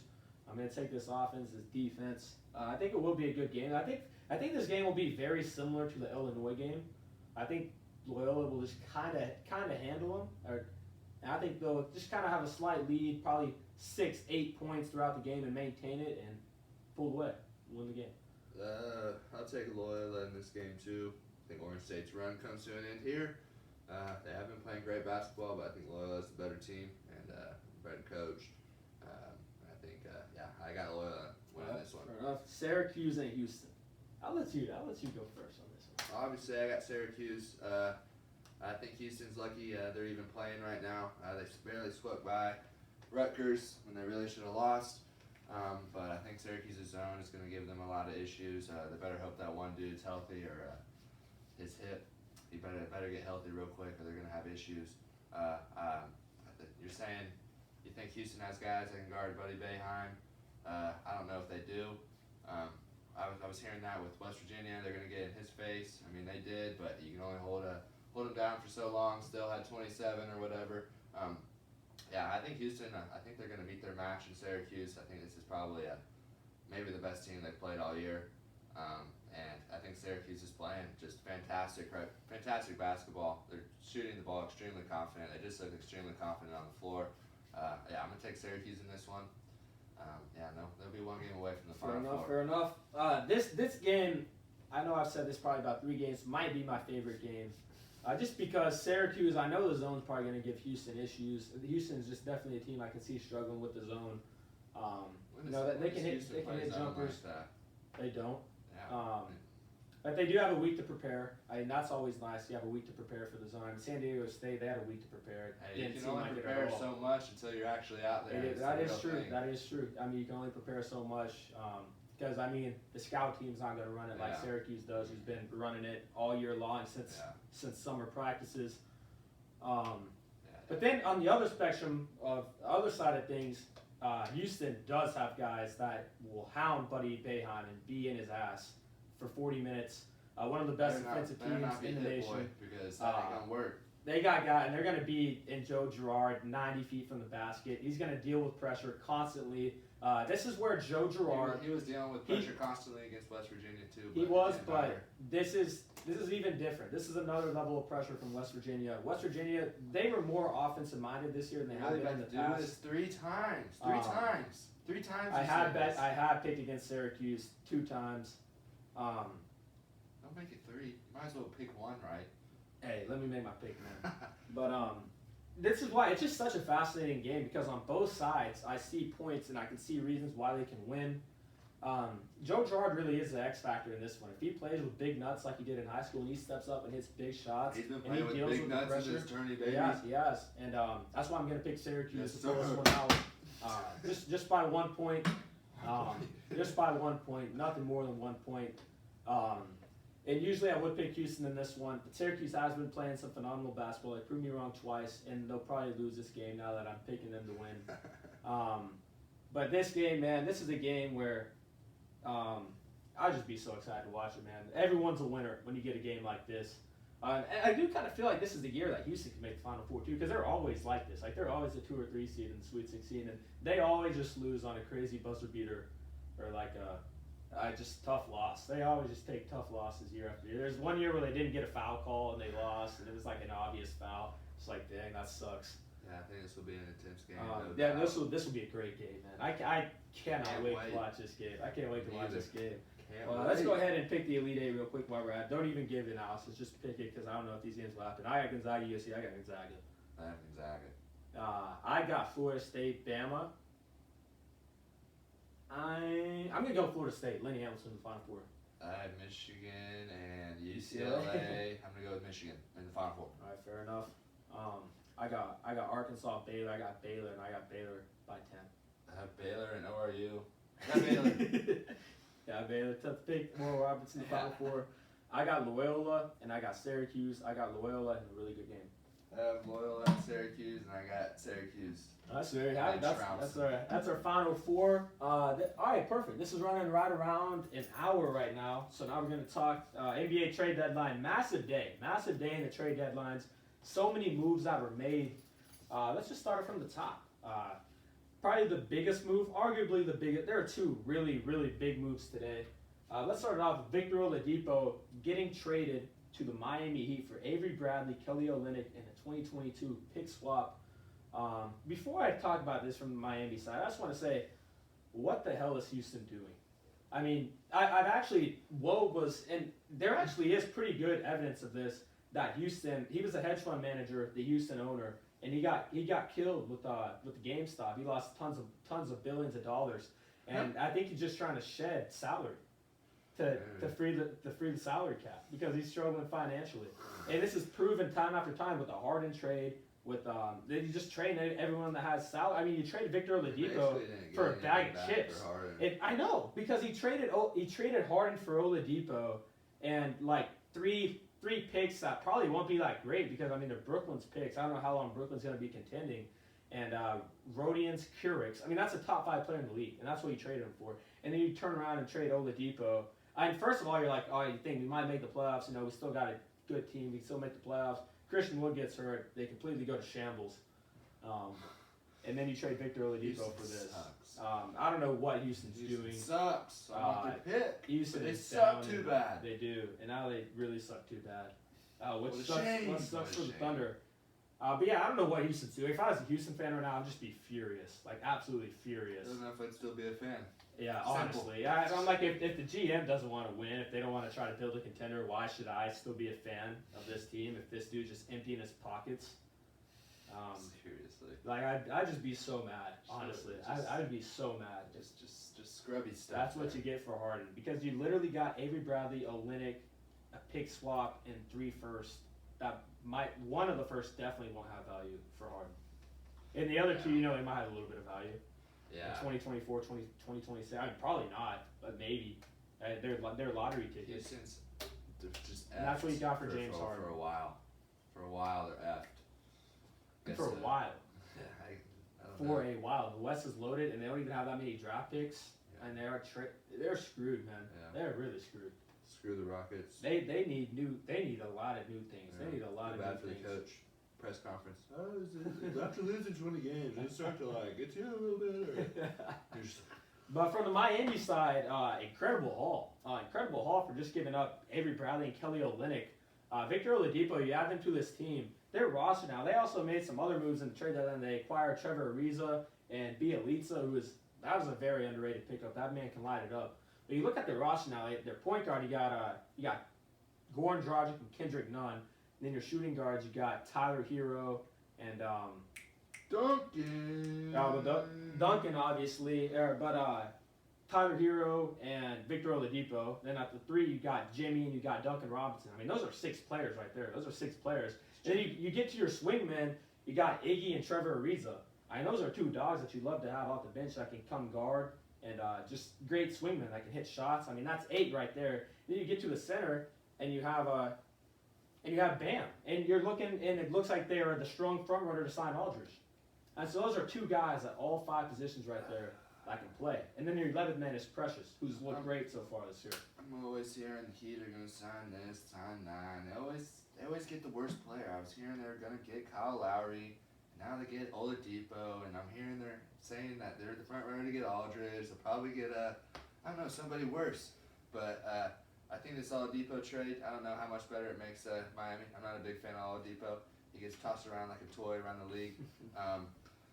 There's his value right there. What he got traded for? That is not his value. That is not his value. I don't know what he does particularly well. I guess he's all right offensively. Shoots, he defends. He's athletic. He can attack the rack. Why do you think he's a 2-time All-Star, man? I guess the league wasn't doing too well when he made the 2. He probably made him in Indiana. But I'm just not a fan of Oladipo like some people might be. I think he obviously does make Miami a little bit better, but he's gonna look better playing around. But the one concern I do have with Victor Oladipo is his attitude, because when he was in Indy, he quit on his teammates. You know, he was saying that he didn't want to play. He didn't want to play. He wanted to trade. And then like earlier this year, he's wearing a Lakers jersey. Like, dude, what are you doing, man? Shitty attitude. It brings your team down. And if he goes and he does have a bad attitude for Miami, and it doesn't work out, I will officially rule him as a cancer. But I don't think that's going to happen. I do think he's going to go there and succeed because he's going to be playing. I mean, there's no reason he wouldn't. I mean, he's in a great spot. He's going to. Perfect spot, honestly. He's going to be playing around Jimmy, around Hero, around Duncan, around Trogic. I don't know why he would be complaining. Yeah, there's absolutely no reason for it. He's in Miami. Like, there is zero reason that he should not go, give his all, sure and be a great team player. I don't think you'll hear too much out of him. Yeah, but I think this move definitely puts the Heat above the Celtics. I think the Celtics, unless they pick up, Celtics. I don't know what the Celtics did today. What did the Celtics prove to anybody this year? The Celtics, I mean, the East, average. honestly, unless they get Drummond or Aldridge, which still wouldn't put them over that edge for me, the East is a 4-horse race. I love the Mo Wagner move by Boston. Yeah, trading ties for Mo Wagner. That's great. That's an A+ trade for Boston right there. But man, I love that acquisition for the Heat. I really do. Getting someone else I can defend, because they needed someone else I can defend out of Jimmy Butler. Now you throw Oladipo and you throw Jimmy Butler at guys, and I mean that's two guys that can guard people on the Nets. They're gonna guard the Nets much better than any other team Miami's got no chance against Brooklyn. Zero. They got negative. They had Eastern Conference. They're 22-22. They've been hurt all year. What are they in their last 10? 9-1? I don't know, but they aren't gonna beat Brooklyn. Sorry, not happening. No and way. I would definitely pick Brooklyn, but I think they got a chance, no doubt. But moving on, this was another huge acquisition today. You know, I love this for the Bulls. Nikola Vucevic is on the move to Chicago. Beautiful move by the Bulls, and they're saying that we're ready to contend. Next year they're probably gonna. I mean, this year they're definitely gonna make the playoffs. Now I think. They also acquired Alfred Aminu for Otto Porter, Wendell Carter, and 2 firsts. Yeah, beautiful call by Gavin there. I don't think he knew they were going to get Vucevic, but I mean, this guy's an all-star. He's been an all-star the past 2 years. He's one of the top centers in the league. He's top 5. He'll give you 25 points and he'll give you 13 boards and he'll play hard on D. I love this pickup. I really love this pickup. You pair him and Zach LaVine. That's a nasty duo. I mean, there's no stopping that duo. And he surrounded with guys like Kobe White. These guys that can play. Lauri Markkanen. They got a lot of guys that can play from top to bottom in that roster. Young guys. Bulls are definitely on the up and coming. They are. And the good thing about Vucevic is he's got 2 more years on his contract, so he's controlled. It's not like it's a. Then they'll probably try to sign him to an extension. They got his bird rights too. Preston Williams been having a great rookie year. I was wrong about him being a bust. I was right on all 5 of my other draft picks. I was wrong about him being a bust. He's looked great. Preston Williams. Yeah, man. Great pickup by the Bulls. I absolutely love this pickup. I think this is an A. I think the Heat, it was an A+ for them. I think this is an A- for the Bulls. And after this, we're going to name our 3 winners and 3 losers, and those 2 will definitely be on the list. Because I think those 2 teams got a lot better today. I would say so. Moving on, the Celtics acquired Evan Fournier for Jeff Teague in 2 second rounds. And man, that's gonna put them over the top right there. Celtics. Yeah, I mean Evan Fournier, it's gonna help them, no doubt. I mean, they needed someone else that could score. I mean, you had 20 points out the door with Gordon Hayward, and no one said a word. I mean, when you get 20 points out the door, it's gonna affect you, even if it's not your go-to score. I mean, that's 20 points leaving that you didn't replace, and you didn't bring any depth. I mean, you're counting on guys like, Grant Williams, Peyton Pritchard. You're counting on guys like that to get those 20 points, and obviously they're not capable of doing that as they've shown. So Evan Fournier was a big pickup, just depth-wise for them. Now you got another guy who can put the ball in the hole, take a lot of pressure off Jaylen Brown and Jason Tatum and Kemba. But what they really needed, so it helps a lot for depth and scoring, no doubt about it. But they really needed someone with some size. They really would have liked to see them acquire Aaron Gordon in this deal. Because not only do they not have a center, you're gonna have to play Robert Williams 40 minutes a game, who's playing well. But in the playoffs, I don't like playing someone 40 minutes a game who, first of all, is gonna shoot 1 for 4 from the line in the 4th quarter. Is gonna get hack-a-shack. I don't know if he is that good. I don't. No, he's not that good. He's not. He's good. Don't get me wrong. He's really good for a young center, and any team would love to have him. But he's gonna get hack-a-shack late in the game. He can't make free throws, and are they even going to be able to keep him on the floor in the playoffs for a guy that gets hack-a-shacked? Is he that good? He's literally going to get fouled and not make free throws. Yeah. I mean, that's an issue. If you can't shoot free throws, especially in the playoffs, I mean, teams will But if they could have got highlight that. Yeah. So not only do they not have the center to bang with Embiid, we're relying on Robert Williams who at 40 minutes a game. After that, who knows who's going to come in? I mean, geez. Yeah. But Jaylen Brown, they got him guarding fours right now, which you want to get Jaylen Brown off the big physical fours so he can guard the threes. Right now, I mean, they were 2 pieces away.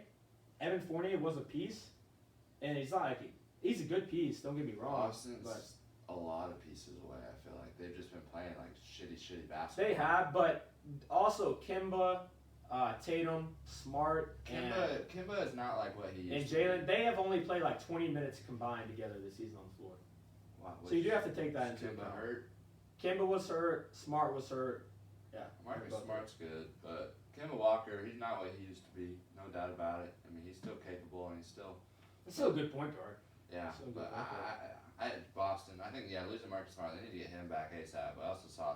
Marcus Smart came back. Marcus Smart came really? back. Yeah, he's been back for about 2 or 3 games. Yeah, they've been playing better. I also saw a thing that we might trade him. That would be dumb. That would have been dumb. He's championship. He's the heart and soul of that team. Right there. The heart and soul of that team. Yeah, I think that would be.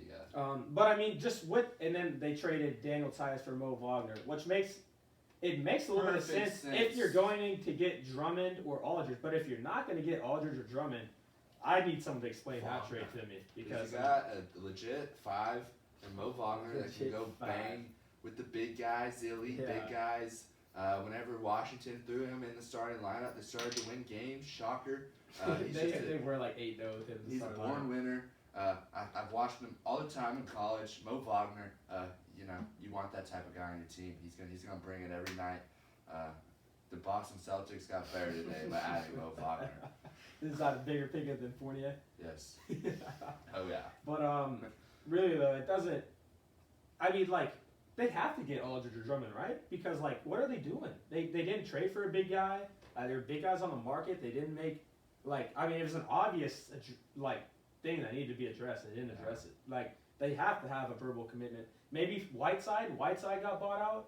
I don't really think that's the answer. No, Whiteside is not the answer. Whiteside can't defend shit. He can't defend. He can really block shots, but he can't defend. Yeah. I remember that. But I don't know, man. But Celtics, as of now, Fournier was a nice piece, but he's not the piece that's gonna beat the Sixers. That's gonna beat the Bucks. That's gonna beat the Heat. That's going to beat. Celtics are probably the 8th best team in the East right now, honestly. I mean, I feel like the Bulls might be better than the Celtics.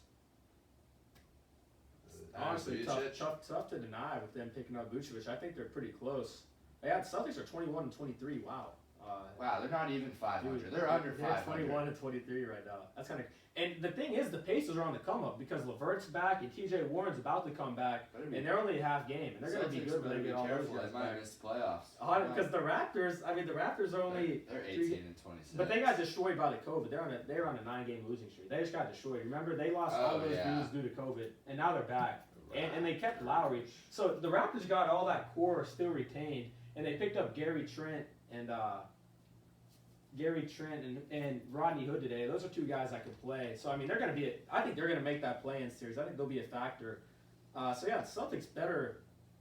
But look at this. So look at this. When you look at the East, right now you got everyone from 12 down is probably out. Maybe the Wizards if they string together some wins. Mm-hmm. But I think the Hornets are going to fall out without LaMelo. But they still got the guards where they can come up. But I mean, the East, it's going to be a very interesting playoff race. See who gets in. The Hawks are hot. Yeah, they are. It's 2 in a row actually now. But it's going to be interesting to see who makes the playoff. Hopefully the Knicks can get in the play-in game. But 1-3-11, it's hotly contested to get in that race. The Knicks. New York needs the basketball team to be good again. They do, and this team has been good, and it's attractive to free agents next year because they got a max cap slot and like $20 million after that max. They can make moves that have 2 max slots, and they've been playing well even with all that cap space available. So I would look attractive to a free agent. Look, we can win. So you can play ball. You're the missing piece. You're the missing piece. Madison Square Garden every night. But let's move on. We had Norman Powell for Gary Trent and Rodney Hood. From Portland's side, I mean, the only reason they made this trade is because they didn't have the money to re-sign Gary Trent. He would have wanted more money, and they don't have that money available. And they traded Rodney Hood, and they acquired Norman Powell. I just don't. I mean, Norman Powell's been really good. Don't get me wrong. He's averaging 20 points a game this year. Been one of the most underrated players all year. But I just, it's not like a terrible deal. Norman Powell's probably a little better than Gary Trent at this stage of his career. It's probably a good deal if they can't sign Gary But Trent I just, past because this year. it's not like they need more scoring. And Norman Powell's not a great defender. I think Gary Trent's a slightly better defender than Powell is. But it will take some pressure off CJ and Dame because Norman Powell can't get buggies. He's averaging 20 a game. I guess it's just been really impressive Norman Powell this year. Yeah. I think if we get him, that guy, he's going to really help us out. We can't keep Gary Trent, so. Yeah, but I mean, Norman Powell's 6'4", Gary Trent 6'6". I think they kind of need some more size out there because how's Portland going to close games? That's my question because now you got, and this is a good problem to have. You got Dame Dollar, you got CJ, you got Covington, you got Powell, you got Melo. All right, sounds good. And you got Nurkic. So what one of those 6 guys are you not gonna? I mean, are you gonna say? We're not going to play Norman Powell in the closing minutes, even though we just traded Gary Trent and Rodney Hood Jr. for him. And he's averaging 20 a game, so we're not going to play him in the closing minute. I don't care who starts. That's what only casuals care about. I care about who finishes. That's what matters. And are you not going to play Melo at the end of the games? I mean, in the bubble last year, he was insane. He's been clutch ever since he came to Portland. In big shots in clutch time. Or not, I mean, Covington's got to be out there, right? Because he's the only guy that can really guard the other team's best player, so he's got to be out there. Or you're not going to bench Dame, you're not going to bench CJ, you're not going to bench Nurkic. Unless you want to go small, you can bench Nurkic, I guess. But it's going to have to be Powell or Melo. I guess they'll just ride the hot hand. Then again, it's a good problem to have when you have 6 guys that can really finish games.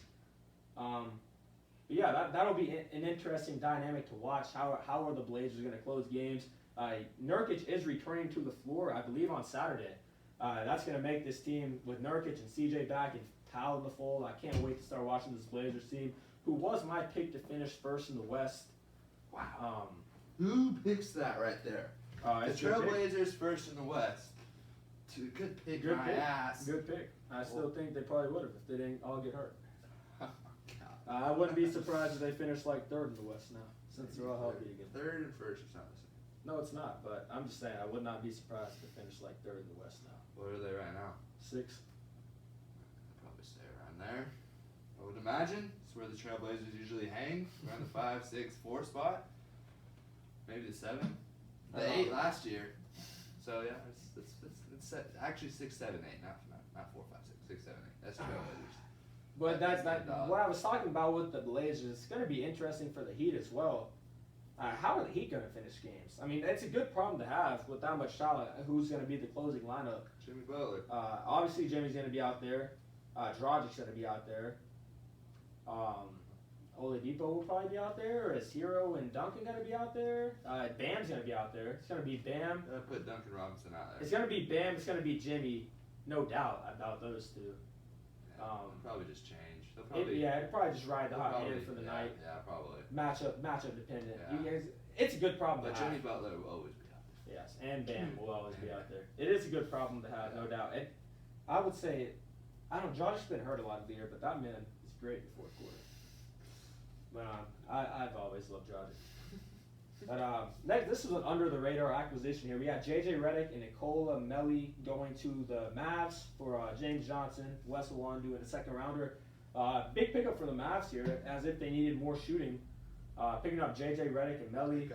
2 snipers. J.J. Redick obviously is the cornerstone of this deal. He'll be a free agent after this year. Huh? Beginelli? No, I think you're thinking of the Spurs sniper. guy. Yeah, the Spurs dude. Bellingham. I'm thinking of the Kings. He played for the Kings. Bielitsa? Bielitsa, I think the Heat got him. The Heat got him. Yeah, the Heat got him. Oh, it's a nice pick. I know, that was a nice pickup. He's It's a good in sniper. 2K. No, that dude's got like an A+3, huh? Bielitsa. Yes. That was a very under the radar pickup for the Heat. And that's another guy I didn't even mention in their depth chart. And that was the Heat. Nice. The Heat went We got for some it, shooters. man. They do have some shooters. But yeah, the Mavs. I mean, they actually did really need some shooting after losing Seth Curry. So I think this was a huge pickup for him. Yeah. Big time, Yeah. because they really needed JJ another Redick. that. Yeah, JJ Redick and Melly can shoot it too. Yeah, I think this was a great trade. Very under the radar for a team that's been playing a lot better recently since Kristaps has been playing better. Yeah. So watch for the Mavericks to climb up in the West. And here's the hot take for me.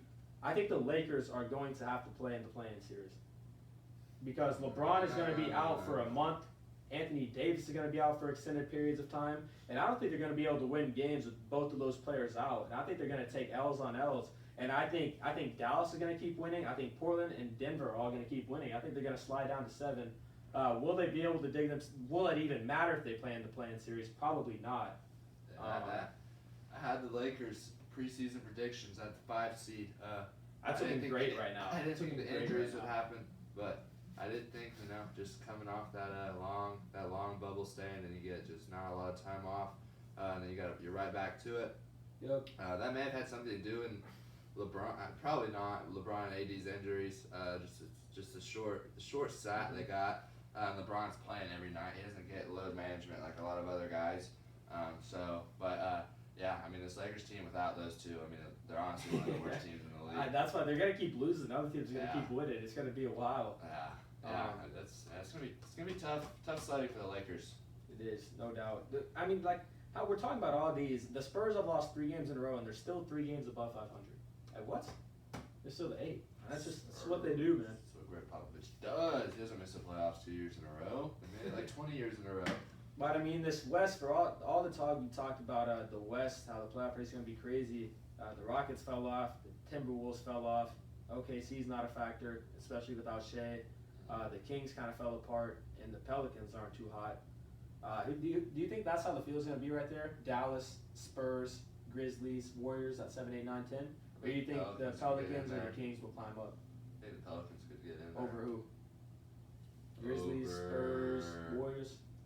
Steph's got to come back for the Warriors, or else they're going to fall out. Oh, yeah. If he gets hurt, they're screwed. They're He is terrible. hurt. Yeah, he is hurt. But it's a tailbone bruise, so I think it'll be a week or two. That. So I think the Warriors will be all right. But imagine if we get a Warriors-Lakers playing game.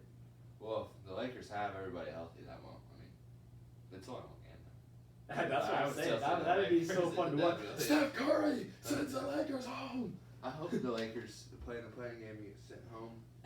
That would be Bounce. Gets bounced by Steph. Steph is dropped 60 and dancing on him. That would be funny.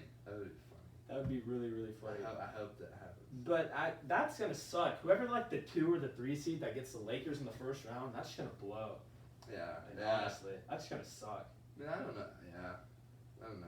Maybe they can keep it afloat for a while those 2 are gone. I mean, they're only they're 2 games up on Denver and 2.5 on Portland and 4 up on Mavericks. So maybe they can keep it in striking distance, come back, win a lot of games. Yeah. But moving on, Aaron Gordon got traded to the Nuggets. They also got Gary Clark in that deal, but they did give up Gary Harris, RJ Hampton, and a first rounder. I like the pickup for Denver, but I don't like giving up Gary Harris. He's been hurt all the time, but when he's not hurt, he's a really good player for them. But what you see here is that they shouldn't have ever let Jeremy Grant go. They should have matched whatever his deal was because, I mean, Denver really needs defense. I mean, they got guys that can score. They got that, no problem. They got that in abundance. But who's going to guard LeBron? Who's going to guard Kawhi Leonard? Who's going to guard PG when it comes down to it in the playoffs? Last year, that guy was Jeremy Grant. He did a great job. They made it to the Western Conference Finals. And they didn't have anybody this year, literally not anyone. So that's why they picked up Aaron Gordon. He is a plus defender. He is a good defender. But can he be that guy? Can he be the missing piece? On the offensive end, it's going to be really fun to watch. Jokic throwing him lobs. He can shoot it. On the offensive end, it's just an amazing addition. But can he be that guy? Can he be that defensive stopper that they need that puts him over the edge? We'll see. Because Aaron Gordon hasn't played any big minutes like that in the playoffs in his career with the Magic. So maybe he's got it in the tank. I don't know. I don't think he's going to be as good as Jeremy Grant was for them. I agree. I think Jeremy Grant's better. And I don't like that they had to give up Gary Harris. I don't like that at all. Yeah. I don't think. I think this makes Denver a little bit, obviously a little bit more exciting, a little more fun to watch. Aaron Gordon, but yeah, I don't think it pushes him over the top. championship Win caliber the West. teams. But yeah, it's a good pickup regardless. But yeah, they had to go first rounder. And Gary Harris. Yeah, and Gary Harris. And I don't know how good R.J. Hampton is, but No, it's tough. I mean, it's tough to give up a 20-year-old. Yeah. Who's been playing. He's been playing well the minutes he got this year. I think he's played Yeah. like 14 games. He's averaging like 9, 6, and 4. He's had some crazy dunks. He's a 20-year-old with potential, no doubt. And I will have to say, I'll actually talk about this when we get into the winners and losers. But Kyle Lowry was not traded. Pretty shocking. Definitely looked like he's going to get traded. He was throwing up deuces to the crowd last night after the game. Everyone was reporting it was like seeming like where's Lowry going to go, not if he's going to go. Yeah. But I think at the end of the day, Masai, the owner for the Raptors, he just didn't find. I mean, I bet he was getting offered like Oladipo offers, like Avery Bradley, Olynyk in a second. He's just like, that's not worth it. Like, I'm just going to see this through with this core. Kyle Lowry's experience, he knows all these guys really well. All the young guys learn from him. He's great to have in the locker room. He's the face of the franchise. He's not worth Avery Bradley in a second. Giving him up right now. Let's keep him. Maybe keep this core together. We almost made the Eastern Conference Finals last year. We're getting healthier. We might lose him in free agency next year. We might not. We might re-sign him. But even if we do, it's worth seeing it through. I think that was the thought process here. And I think Masai is a very good GM, so I trust what he did. I think it's probably, if they're not getting anything. Yeah. Now, what I did think was interesting is they definitely would have traded him for Taylor Horton-Tucker if he was offered. So that shows you that the Lakers did not want to give him up for Lowry, which is interesting to me too. Because if I were the Lakers right now, and obviously this is your win now window with LeBron and AD, bringing in Lowry would almost, to me, lock them in to win the championship. Well, obviously Brooklyn could be, and that'd be a great series, but Lowry would make that team a lot better. He'd make any team a lot better. Yeah. But they really didn't want to give up Taylor Horton-Tucker for him. Or maybe Toronto didn't want Taylor Horton-Tucker for Lowry, which I think they definitely would have. I think the Lakers weren't willing to give him up. Either way, it didn't happen. Taylor Horton-Tucker. I don't know what the Lakers see. That man is going to be an all-star. How old is he? 19. Oh, really? Yeah. Oh, shit, I didn't know that. Yeah. I thought he was like 30. No, he's 19. Oh, wow. Okay, well, he's got some years. He's younger than me. He's already really good. Yeah, I guess that makes sense, maybe. Yeah. No, like, I actually did see things like Taylor Horton-Tucker is the most coveted player on the market. That's crazy. Taylor Horton. I didn't know he was 19. I literally thought he was like 30. Well, geez. That's an interesting one. I didn't know he was so young. Yeah. Did he go to college? I don't even know. Jeez. Let me see. No, he didn't. Yeah, he played at Iowa State. I don't know how I didn't think about that. No, he was good at Iowa State. He was really good He's at Iowa State. 19? He's 20 now. He's 20 now. Turned 20 during this season. Yeah, still 20. Mm-hmm. Well, Turned I didn't know 20 he was in so December. young. I did not know that. Mm-hmm. Yeah, he's young. That's good. He is. All right, so what else happened? Rondo got traded for Lou Will. I don't think anyone saw this one coming. I've seen a lot of hate from my friends. Why would he trade Rondo for Lou Will? And the answer to that is Lou Will is not quite what he used to be. And on the Clippers need. It's not what the Clippers need. The Clippers don't need someone that can just go. It's really not what the Hawks need either, to be honest with you. But I mean, they got guys that can score. They got Both teams have enough guys that can go get a bucket. And they really needed some. They needed some balls in this locker room. They need because I mean Kawhi. I'm not gonna say he's a bad leader, but in the Spurs days, it was Tim Duncan, it was Pop. He wasn't the leader. He was just to himself, and I think he's carried that on. And even in Toronto, he wasn't the leader of the team. I would say in the locker room, I would say it was Lowry, and he did a great job. And he's a great player, obviously, top 3 player in the league. But he's just not like, he's just to himself, he's not going to talk to, and PG is soft as Charmin when it comes to, he's not an alpha. Rondo is a guy that's going to help this locker room out a lot. I think the Clippers just lack accountability because sometimes they go out there and they just get slapped by 25 for no reason. It's like, what happened? Like, I don't feel like Kawhi is going in the locker room and ripping everyone a new one. Probably not. Like, I think he's just really play. mad. I guess this year he is, but Yeah. I mean, last year there was those reports that it was rubbing the players on the Clippers the wrong way. Yeah. That PG and Kawhi would just sit out so many Kawhi's games. been playing a lot more this year. He hasn't been load managing quite as well, or quite as much. He doesn't need to. But and also playoff Rondo. I mean, the Clippers don't really have a true PG put in that lineup. I mean, they play Reggie Jackson big minutes, or at least they have been, which is pathetic. Yeah, Rondo's big right over him. Yeah, I think this was a good get for the Clippers. I really do. Too. I like this trade. I think it was a great trade. Yeah, they've been starting Reggie Jackson. I'm playing him.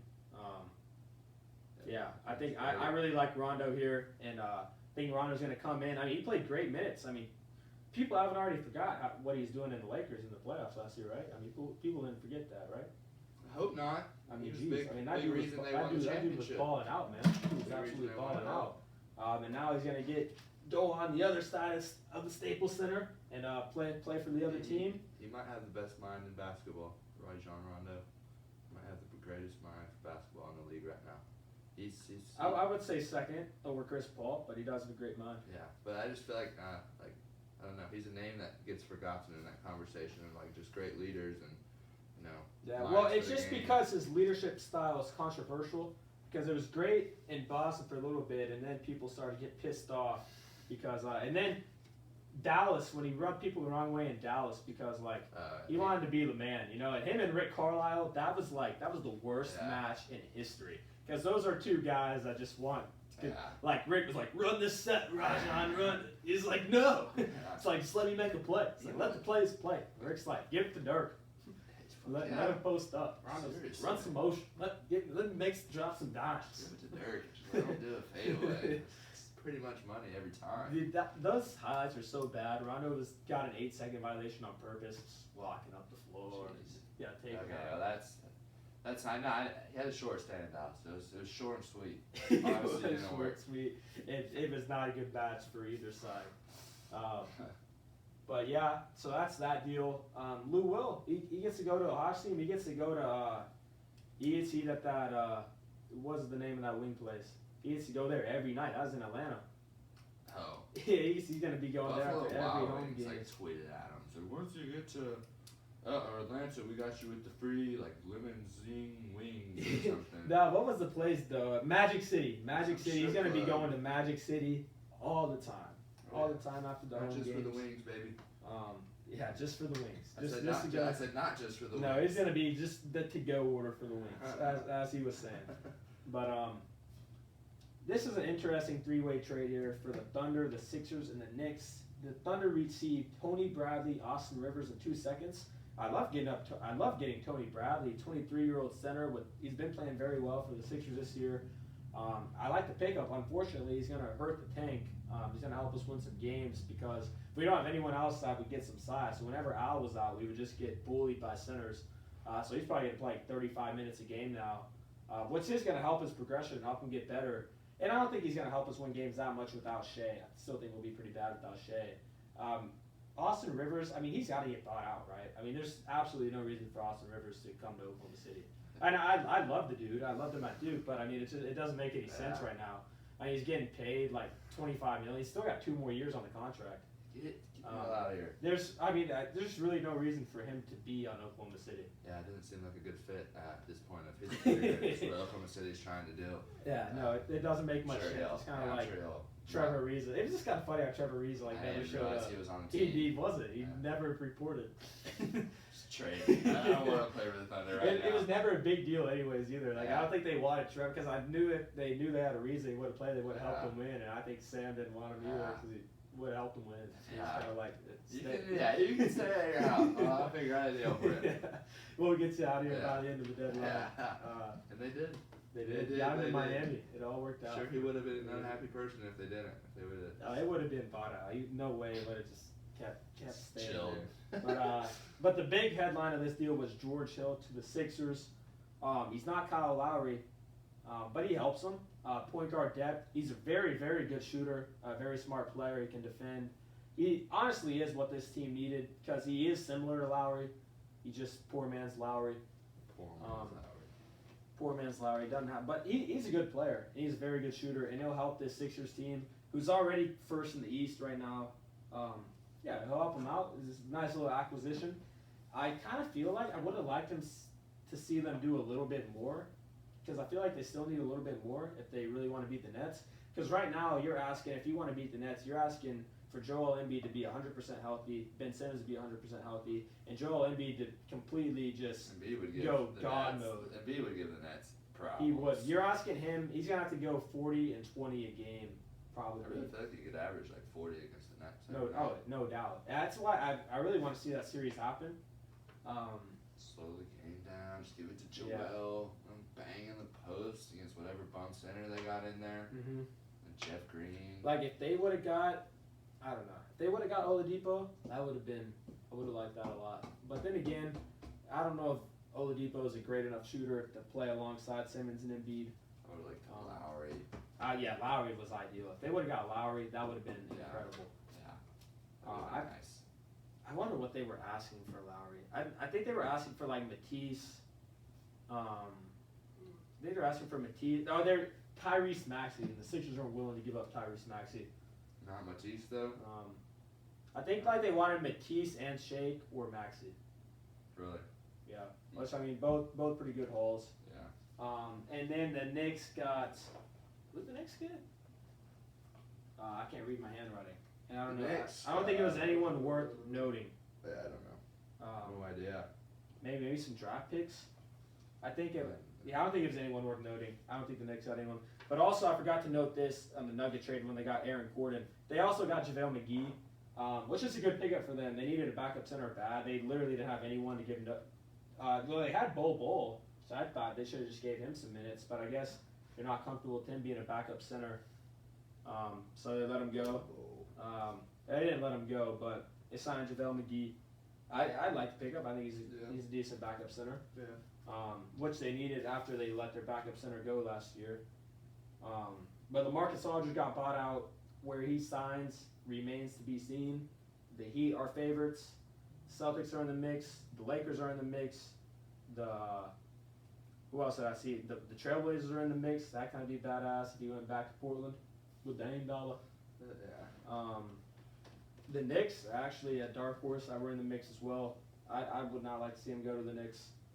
Yeah, I'm sorry. I hope he goes. They had watch him go to Brooklyn. He'll probably go to Brooklyn. I don't know Brooklyn really. I don't know if he'll go to Brooklyn. I mean, I guess I could. He's not a 5. Yeah, he's more of a stretch 5. He's not gonna be. They got Blake Griffin. Yeah. He's not with him. I don't know when he would go to Brooklyn. But Andre Drummond, I mean, that's probably that's the biggest guy in the buyout market right now. A lot of teams could really use him. The Lakers could really use him. The Celtics could really use him.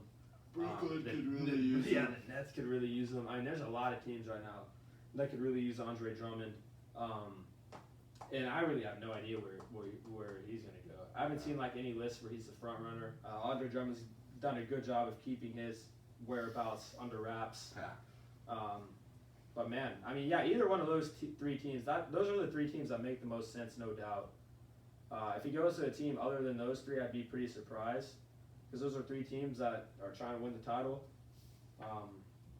I mean, I feel like Boston would pay him like a good chunk of money. Because usually when you get bought out, you go to the minimum. But I feel like Boston, like I don't know how much cap room they have, but they need to give him like maybe 1 year, like good whatever they have this year. I'd give it to Drummond, because other than that, you don't have a chance.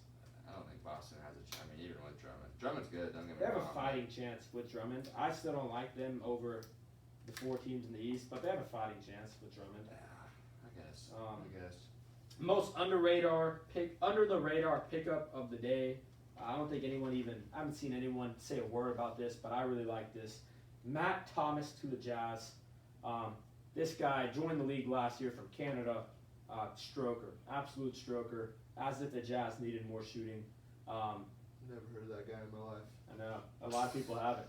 He's great for the Raptors the past 2 years in the limited minutes that he's got. I've never once heard of Matt Jones in my life. Matt Thomas. Matt Thomas. Get it right. Get it right, man. Probably will never hear about him. Oh, you'll hear about him in the playoffs this year in the Jazz.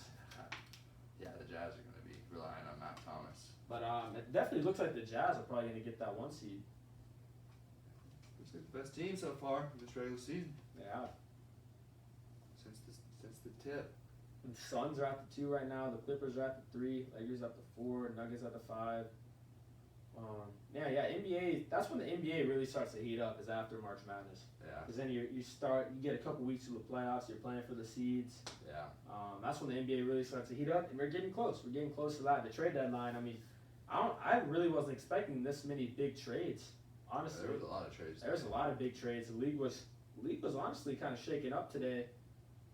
There wasn't like one that was just completely landscape altering, like the Anthony Davis trade or a Kawhi, but there were a lot that changed things up.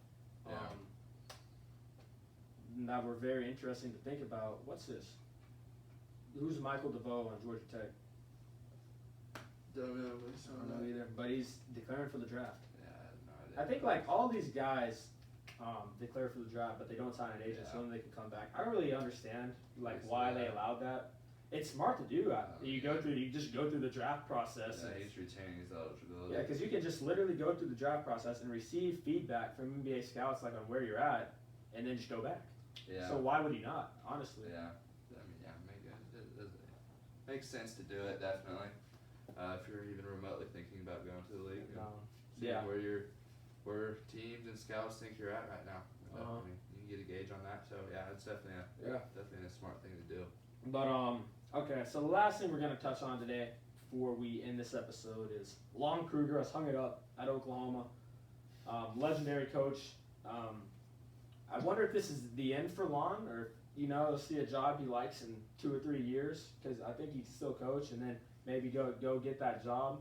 I bet his name is definitely gonna pop up. I bet he'll stay retired for at least 2 years before his name starts popping up again. Then when you get big name openings, bet his name will pop up. Just like Thad Matta's name is popping up right now at the Indiana job, which would be insane if he took that job. Who? Thad Matta. He was the coach at Ohio State for about 14 years. He won like 4 regular season Big Ten. Yeah. He made 2 Final Fours, won 3 tournament titles, and 4 regular season titles at Ohio State. He's popping up for the Indiana. I'm sure they'll be. Indiana is definitely trying to Their get next coach lots of money because they've really been shitty. Yeah, I wonder if he would come back, because he's not that old. He's like 50s. Oh really? Mm-hmm. Probably. Seems like a lot of coaches that retire young Yeah. seem to come back. Just Miss missed the it. game. Yeah. Don't know what to do without it. But he Yeah. retired 4 years ago. Really? So who knows? Who Yeah. knows? But yeah, Lon Kruger. This is what John Rossi just tweeted. Favorite Lon Kruger story. Every single Oklahoma practice was open to the general public. Every single one. Tremendous for the community. I never went to one. Never had a closed campus practice. I didn't even know that. I didn't either. I had no idea. Huh, that's interesting. Every single practice. I did not Virginia know that. Tech's Jalen Crum, transfer. Don't know who that is. Yeah, at least Champagny isn't signing with an agent. He's maintaining his eligibility. It's good. Yeah, I'm sure he'll come back. I think he will I too. don't know if he's gonna be he's definitely not a first rounder unless he's willing to. It's like, that's why bro, why did Trey Jones declare? Why? He Who? didn't get drafted. Trey Jones last year. If Duke had him this year, we would have been nice. Tyus Jones' brother. Oh yeah, I He know hit the that game is. winner on North Carolina Yeah. and was really good for us last year. He's like all ACC He second declared. team. He He didn't get declared. drafted. No. Must have got some bad information from somebody. You declared, bro. You're not. First of all, you weren't as good as Tyus. Tyus got picked second round. He's had a decent little career, Yeah. but he's backup point guard. Yeah. You weren't as good as Tyus. Why would you declare? You're an inch smaller. You weren't as good defensively. You just were not as good as Tyus. Someone And must he have gave him declares. some bad info. But he was really good at the college level. Like he could have been great at Duke for the next 3 years. Somebody gave him some bad info, definitely. Oh, you're gonna be this big. You're gonna sign this amount of money. You're gonna make this money. Is he even in the league right now? I don't think so. I think he might be on a roster. Let me look it up. But, League. just so bad that he declared. And even who was the dude we had? Marquise Bolden declared. Like, what are you doing, man? Didn't want to do school no more. He's on the Spurs. Let me see if he's getting any minutes. He was on the All NBA G League 3rd team this year, though. Really? Yeah, Trey Jones. There you go. He's making his way up. He is. Nah, yeah, he didn't play a game for the Spurs, but he was on the G League 3rd team. So if you want to make the G League 3rd team instead of playing in the big dance, go ahead, Trey. Gosh. But yeah, I think that's it. Let me make sure Woj hasn't tweeted where Aldridge is going or anything like that. The Knicks are playing the Wave. Okay, Jabari Parker got waived today, which I thought was interesting. But number 2 pick 3 years ago, and he got waived now. I remember thinking Jabari Parker was going to be so much better than Andrew Wiggins. I was like, Jabari Parker. Me too. Dude, Jabari Parker was better at Duke than Tatum and Ingram. Yeah, it's just weird how some players they just develop differently. Yeah. But Tatum was obvious. It was obvious Tatum was going to be a star when he was at Duke. I was like, and he had some insane games at Duke. It was obvious he's just going to be really good. Ingram, on the other hand, I have my doubts about Ingram, but he's carved out. He's good. He's been playing well this year. Because he was just looking like when he was at Duke, he grew 2 inches after Duke too. He just didn't have a great jumper. Get those KD comparisons. The KD comparisons were on point.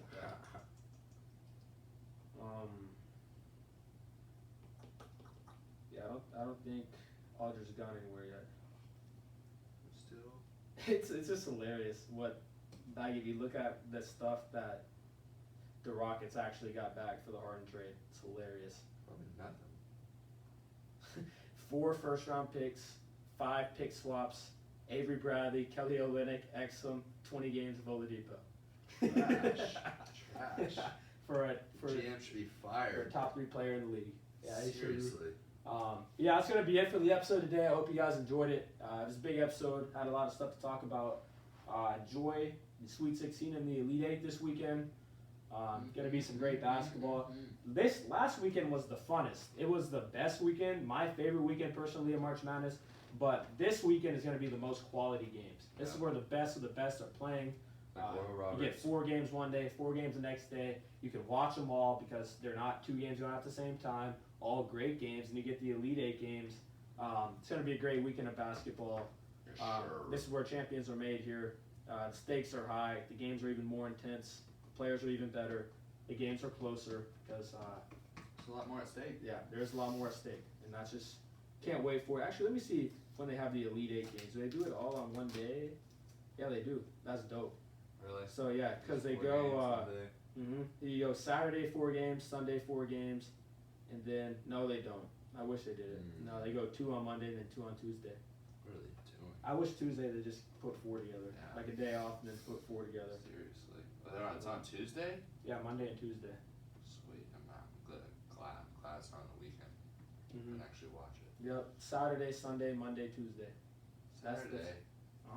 Oh, that's Sweet 16. And then shit, straight to it.